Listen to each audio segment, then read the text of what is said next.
السلام علیکم ورحمۃ اللہ وبرکاتہ۔ بھائی ارتغل غازی ڈرامہ جو ہے وہ چھایا ہوا ہے، لوگ دیکھ رہے ہیں اور بہت زیادہ مجمع اس کو دیکھ رہا ہے۔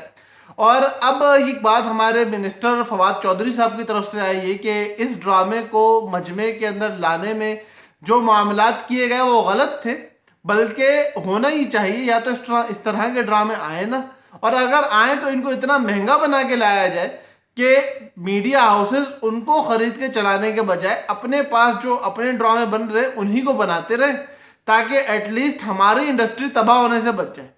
لیکن میرے بھائی، میرے پیارے منسٹر، آپ سے ایک پیارا سا سوال یہ ہے کہ آپ لوگ ڈراموں میں دکھاتے کیا ہو؟ اس کی بیوی اس کے گھر، اس کی بیٹی سے اس نے پیار کر لیا، فلاں لو اسٹوری بن گئی، اور جو فحاشی اور سوچ ہمارے معاشرے کی بالکل بھی عکاس نہیں ہے، جس طریقے کی گندگی ہمارے معاشرے میں نہیں ہوتی ہے اس طریقے کی گندگی ہمارے ڈراموں میں پورٹرے کی جا رہی ہوتی ہے۔ کچھ چیزیں سچ پہ مبنی ہوتی ہیں لیکن دکھانے کے قابل نہیں ہوتی۔ مرد کا ظلم اس طرح کا دکھایا جاتا ہے کہ اس سے بڑا جلاد کوئی نہیں۔ تو کبھی کبھی عورت کو اتنی گھٹیا اور گندی زندگی دکھا دی جاتی ہے، عورت کی اتنی فحاش اور عریان زندگی دکھا دی جاتی ہے کہ ہماری مائیں بہنیں اس زندگی سے ریلیٹ کر ہی نہیں سکتی۔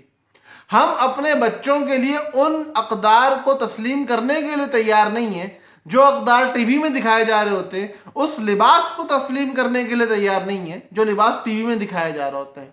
کم از کم اگر ایک ڈرامہ ایسا ہے کہ ہماری معاشرتی ترقی، ہمارے اخلاق کی ترقی کا باعث بن رہا ہے، جس کی برکت سے ہمارے بہت سارے نوجوانوں کے اندر اتنا شعور تو پیدا ہوا کہ دینی بزرگوں سے بات پوچھنی چاہیے، ارتغل جیسا جانباز ابن العربی کی سنتا ہے۔ ہمیں بھی اپنے بزرگوں سے، اپنے علماء سے کسی درجے میں تعلق رکھنا چاہیے۔ ان کی بات کی اہمیت بہت زیادہ ہے، یہ بات ایٹ لیسٹ عوام کو پتہ تو چلی۔ آپ لوگوں کے پاس بہت بڑے بڑے سبجیکٹ موجود ہیں۔ ڈاکٹر عبد القدیر خان کو لے لیں، ہم ایدی عبدالستار ایدی صاحب کو لے لیں، اس کے علاوہ اور بے شمار ایسے لوگ ہمارے ملک نے، ہماری سرزمین نے، ہمارے خطے نے پاکستان بننے کے بعد پیدا کیے ہیں کہ ان میں سے ایک ایک کی زندگی کو ڈراماٹائز صورت میں ہر سال نئے طریقے سے پیش کیا جانا چاہیے۔ نہیں ہوتا، نہیں دکھائے جاتے۔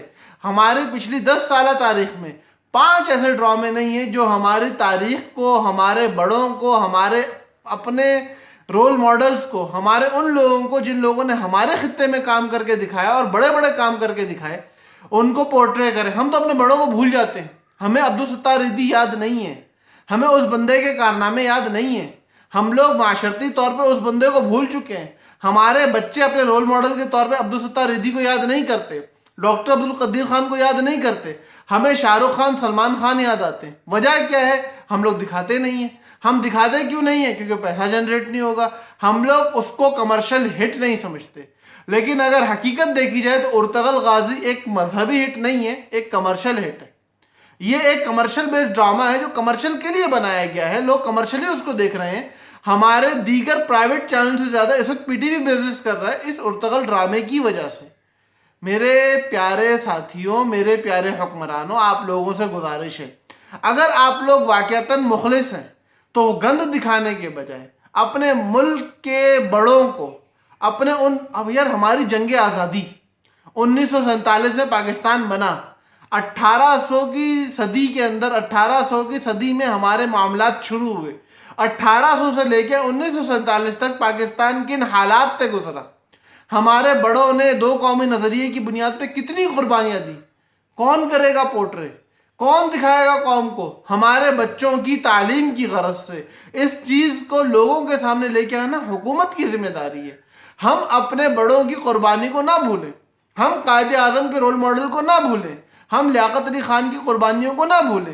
یہ دکھانا ہماری حکومت کا کام ہے۔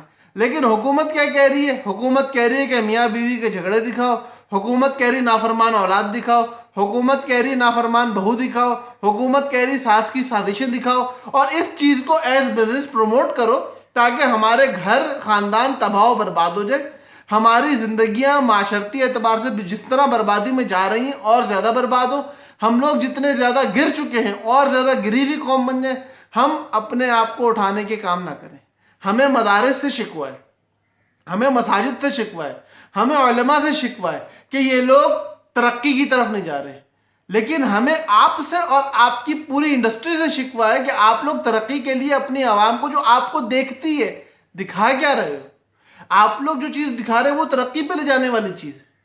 ہم لوگ تو چلو مدارس والے ہیں، ہم لوگ کام ایسے نہیں کر رہے، ہم کیا کر رہے ہیں وہ اللہ کو پتہ ہے، ہمیں پتہ ہے کس ترقی کی بات کر رہے ہیں، ہم لوگوں کو پتہ ہے، لیکن آپ لوگ کیا کر رہے ہو؟ اور جس ترقی کی طرف آپ لوگ لے کے جا رہے ہو، کیا وہ ترقی لے جانے والی ہے؟ میرے بھائیوں، میری بہنوں، آپ لوگوں سے یہ بات کر رہا ہوں، آخری بات، یہ آخری بات ہے، یہ آپ لوگوں سے کر رہا ہوں، خدا کے واسطے، خدا کے لیے، ڈرامہ دیکھ رہے ہو ضرور دیکھو، لیکن ڈرامے کی بیسک تھیم کو سمجھ کے دیکھو۔ میں نے ذاتی طور پہ ارطغرل کی ایک قسط بھی نہیں دیکھی، اب تک ایک قسط، ایک ایپیسوڈ نہیں دیکھا ہے، ایک سیزن تو بہت دور کی بات ہے۔ کچھ کلپنگز، کچھ ڈائلاگ سنے اور باقی لوگوں سے اس کے ریویوز سنے۔ جو اس کے ریویوز سنے اس کے اندر ارطغرل غازی کی زندگی کے اندر ایک آدمی ہے ابن العربی، اس بزرگ، اس بابے کی وجہ سے اللہ رب العزت نے، اس بابے کی نصیحتوں کی وجہ سے، اس بندے کی اپنی محنت بھی ہے اور اس بابے کی نصیحتیں ہیں۔ تو اگر کوئی بندہ آپ کو یہ کہے نا کہ اسلام کے ان بابوں سے رشتے توڑ دو، اسلام کے علماء سے رشتے توڑ دو، تو خود دیکھ لینا کہ علماء سے رشتے توڑنے کے بعد ہمارے ملک کا کیا حال ہے، اور علماء سے رشتے جوڑ کے چلنے والے لوگ آج بھی ترقی پہ۔ وہ دنیا، وہ لوگ، وہ ملک، ترکی نیوکلیر پاور نہیں ہے، لیکن آنکھیں اس کی نیوکلیر پاور کی آنکھوں میں۔ تو یاد رکھو کہ علماء سے تعلق رکھنے والے، اسلام کو اپنا مقصد اور مسکن بنانے والے ہمیشہ کامیاب رہتے ہیں۔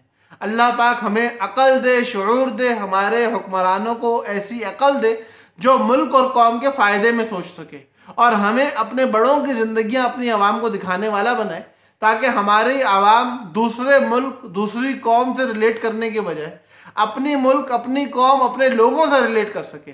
ہم اپنے اندر موجود ہیروز کو ڈسکور کریں، ڈھونڈیں کہ ان لوگوں نے کیا کیا ہے۔ ہماری حکومتی سطح پہ ان لوگوں کی پذیرائی ہونی چاہیے جن کی پذیرائی دنیا کرتی ہے۔ اس وقت دنیا کے 500 مؤثر ترین مسلمانوں میں نمبر 1 پہ جو ہے، 500 دنیا کے مؤثر ترین مسلمانوں میں نمبر 1 پہ جو بندہ ہے وہ پاکستان میں موجود ہے، مفتی تقی عثمانی صاحب۔ دنیا کے تمام ممالک میں جا کے خیر پھیلانے والا پاکستان میں موجود ہے طارق جمیل صاحب۔ دنیا بھر کے اندر دین کا کام ہو رہا ہے، لیکن اس دین کے کام پہ انڈسپیوٹڈلی جو بندہ حاوی تھا، امیر تھا، وہ مولانا ہمارے حاجی عبدالوہاب صاحب، وہ پاکستان کے اندر رہا کرتے تھے، یہیں پہ ان کا انتقال ہوا، یہیں پہ اللہ پاک نے ان کو تدفین دی ہے، یہیں کسی زمین کے اندر وہ موجود ہے۔ ہماری زمین نے اس کے علاوہ ہزاروں لوگ ایسے پیدا کیے ہیں، لاکھوں لوگ ایسا پیدا کیے ہیں کہ جو لوگ قابل رشک ہیں۔ تو امید ہے بات سمجھ میں آ گئی ہوگی۔ اللہ پاک ہم لوگوں کا حامی و ناصر ہو۔ السلام علیکم ورحمۃ اللہ وبرکاتہ۔